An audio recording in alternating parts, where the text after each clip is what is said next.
Acik orang pertama lalu kapet merah. Ya. Ya. Alamak.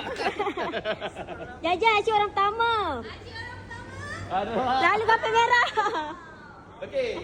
Jangan lupa kalau siapa nak perabot jati ataupun kayu tulis yang berkualiti, call Bos Ijan ataupun datang terus kat sini lah, datang sini. Datang sini, Acik. Dia bukan raba mata dah sakit mata, tambah memang tak tahu apa dah. Pilih mana. Memang banyak tengok. Terbaik.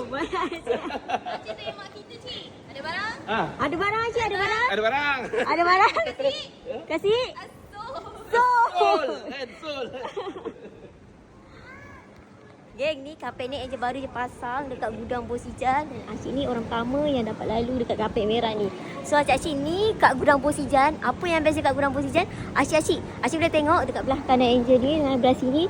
Semua barang baru sampai. Sebab tu Acik taat di gudang Bos Ijan tau ni. Ada orang.